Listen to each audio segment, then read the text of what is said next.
Welcome to today's Parshat class, Parshat Behar, Leviticus, the 25th chapter, verse 1 through 26, verse 2. A fairly short one, but very detailed. And I would like to talk about the lessons of Shmita and Yovel and the lesson for the Noahide. What can the people of the nations learn from this very restrictive law that is about the land of Israel, and how we can expand that out to more universal understanding? So that is the goal. This parsha is an important parsha. Why? Because some would say, well, it doesn't have anything to do with you or the people of the nations. And as a matter of fact, it doesn't have anything to do with most of the Jews that live in the world because they don't live in the land. So what would be the purpose of learning this very stringent law? And there is a universal application to every Torah law that we see. I mean, in every place, there's a universal application. We just can't get away from it.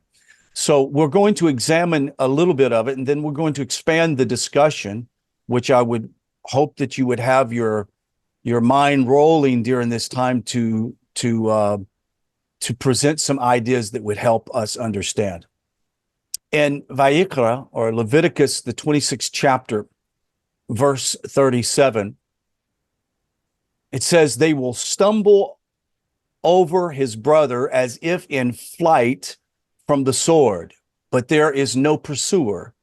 You will not have the power to withstand your enemy." Seems to be a warning that Hashem gives the people, and by helping them to understand that your peace in the land depends on your connection to the land and also understanding who actually owns the land. Now, we learn from this verse that collective responsibility really can't be separated from Torah blessings and curses. We've talked about how the Jewish people have a collective responsibility that allows Hashem to sort of judge on a scale or a curve, meaning that as a whole, the people come and their good acts or their mitzvahs versus their negative acts are balanced and weighed out. Now, our collective responsibility, and I'm going to say ours because I'm going to include the people of the nations who want to glean from the wisdom of the Torah in this idea. But there is a collective responsibility amongst the people of the nations as well. It is related to the very fate of Israel and also the people of the nations. Our identity as righteous people and the identity of the Jewish people being a single nation is based on their collective responsibility. And we judge, we are judged as a nation, for example, as Americans. If you go to another country in which Americans may have not presented themselves very well, there is a collective responsibility. Oh, you Americans, we do it to the French. The French, whatever it may be. There is a collective responsibility that has to be known. Now, the portion of Behar focuses mainly on the laws pertaining to Jewish life and the land of Israel, and more particularly on commandments that express the special bond the people of Israel have with the land. For example, the laws of the sabbatical year and the Jubilee is two prime examples.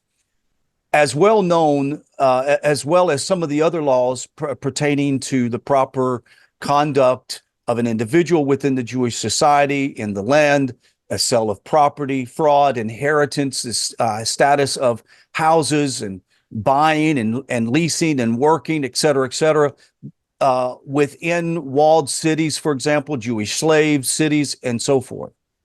We're going to learn a beautiful lesson, but let's first learn what the lesson is about in this parsha. It said that God spoke to Moses at Sinai, saying, "Speak to the children of Israel and say to them, when you come into the land that I give you, the land shall observe a Sabbath rest for God. For 6 years you may sow your field and you will pursue your vineyard and you will gather its crops. But in the seventh year shall be a complete rest for the land, a Sabbath for Hashem. Your field shall not sow, your vineyard you shall not prune. This is found in verse 25, 1 through 5, the chapter before we're dealing with this now. Remember, the land of Israel belongs to God, but in reality, this whole of creation belongs to God. Everything that we have and obtain in the physical world is a gift of God. We talk about giving a sense of gratitude in our prayer and our devotions to God, our meditation.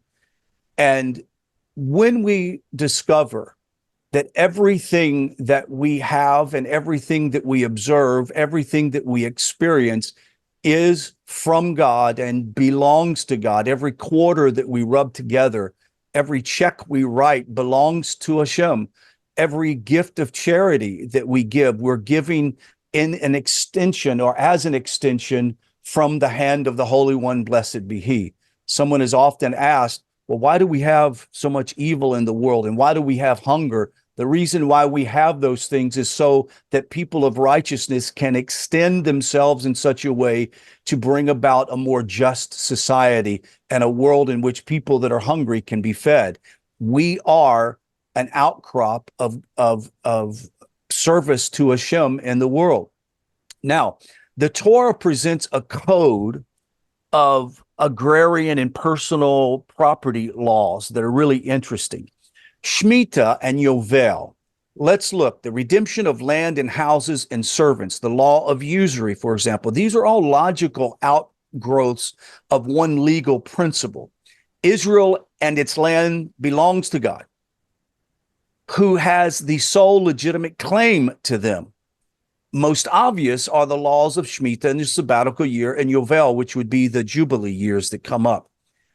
Engraved on the Liberty Bell in Philadelphia, it says, proclaim liberty through the land to all the inhabitants, therefore.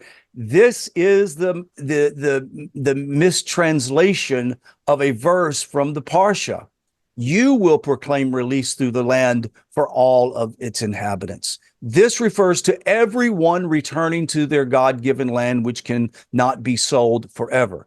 Now, this law only exists in the land of Israel. But I wonder if in the days of Mashiach, if in the days of redemption, that everyone will be returned to somehow their ancestral portion. I don't know what that means, but we do know one thing. The land of Israel belongs to Hashem. This is why many Jewish people, and I, to be frank, myself, was very shocked when Israel gave Gaza, the region of Gaza, to the Palestinians. Like, I was shocked. And Tara Ross is a good friend of Jeremy Gimple and myself, and Jeremy and both Jeremy and his partner in Torah, Ari Abrimowitz. Yes, thank you, Tar. Ari Abrimowitz.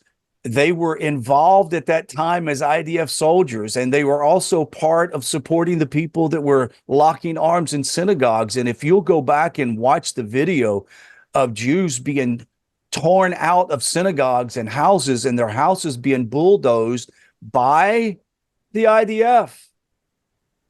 By the IDF. How tragic was that to see them give something away that did not belong to them? The land does not belong to the Jewish people. It belongs to God. God gifts it to them, and they sustain it, and they keep it, and they preserve it. But over and over, God reminds Israel that when you cease to do that, enemies will chase you down, that you can only imagine, like you just imagine that they're chasing you down. You are going to be that scared to be put in flight of your life.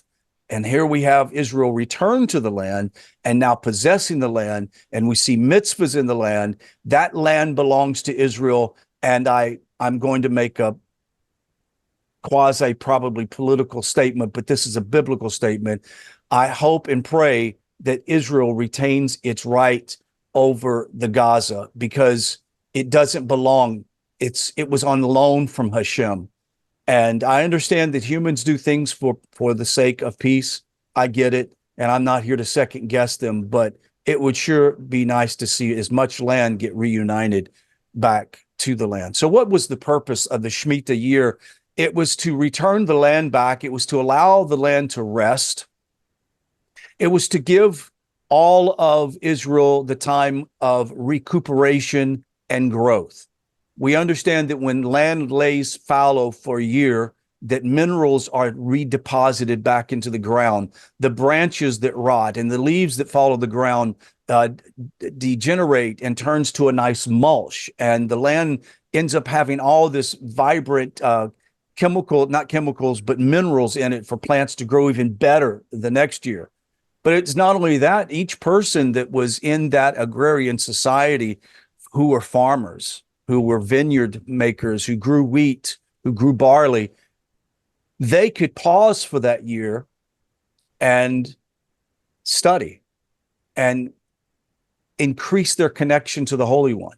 You see, during the time of Israel's existence in the land, the priest had a huge vital role in the spiritual development and the essence of the Jewish people, and that was their sacrifices every day, their offerings brought to Hashem on behalf of the people helped to sustain a level of spirituality. The people's responsibility was to do the mitzvahs in the land and allow the priest to become their connection to the goodness that it was to come into the land. And then we have the people that pause once a year to study Torah, to do the things they could to rest with their family, to allow the land to rest. And of course, the big question was, how were they going to survive if they don't pick the fruit from the land? What was going to be the deal? Now, we understand that they could give it to or sell it to, I think, the goyim there. I think they could give it to them. I don't know if they could sell it. Rabbi Avner could probably tell me if they could sell it. But I know later on there were laws, right, that they could sell the land. They are allowed to pick up something for their own livelihood. Say that again. Repeat that. I mean, the owner is allowed to pick up some food for his own living, livelihood. It's only that he cannot take anything more than that, and certainly not to sell it. Correct. So the idea is it could be given away, or he can take it for his own sustenance. For his own sustenance. Yeah. Right. So the idea was that God would give them plenty, and they would not have to worry about eating during that period of time. There were laws later on that were coming up, and I don't want to get into that level of halakha, but there were laws later on that was right before the land of Israel was given back to the Jewish people. There were laws that you would lease your property to a non-Jewish family, and they could take care of it during that time and yield crop from it or whatever.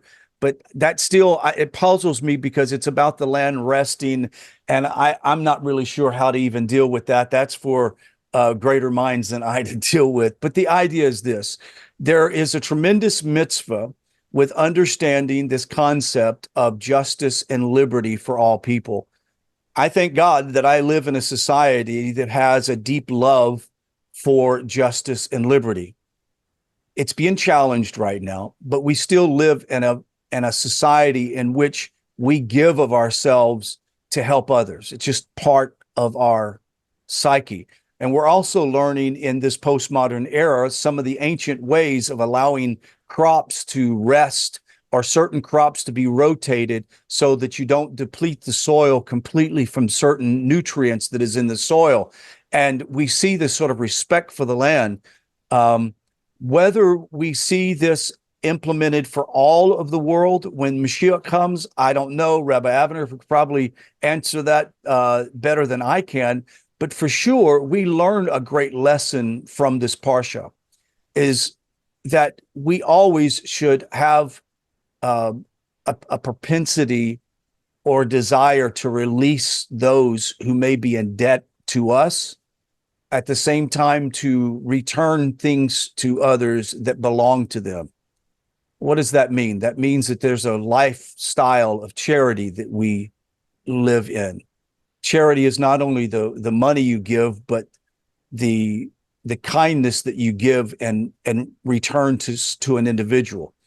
And it's an important ethos of the people of the nations who live at the highest level of morality and good character, that we want to be people who want to see things that to be restored. We want to be restorative individuals. We want to see redemption in the world that we live. This is why we're always so encouraged when we hear a redemptive story of somebody's life changing around, even though they may not even be Jewish or Noahide. They may be of some religion, but they talk about how their life was turned around and they've changed and they've become elevated higher to their morality and their connection with God. We of all people should be fanning the flames of that with every human being. I'm encouraged by the words of the Torah that does not leave the nations out of this equation. That means that the nations can gain a great wealth of wisdom from looking at this universal principle of the Shmita and the Yovel. That is the restoration of all things, the restoration of debt, the restoration of family. Incredible. If we can be encouraged as people of the nations who are living at the highest value, be a restorer, be a light reflector, be someone who is constantly looking for an opportunity to assist and to elevate someone else around you. Look for opportunities. I love the term one who runs to a mitzvah. Always look for an opportunity to do kind, whether it's in a supermarket or whether it's to your spouse. It's important that we begin to live these values because these values still exist as universal principles. These principles didn't stop when the temple went away. These principles didn't go away when Israel was out of the land. Though the laws changed or not changed, the laws were not applicable to the Jewish people outside of the land. Nevertheless, the principles still exist. So I'm praying, and I have prayed for each one of you during my meditation. I ask Hashem to elevate you guys in wisdom and knowledge and to a unique connection with him. And I pray that the wisdom that you gain is to be able to read the words of the Torah, to study the words of the Parsha, and glean from it the universal value and the knowledge that comes from the Torah. That concludes my short. Sure. So let's open the floor up and let's talk a little bit about these ideas.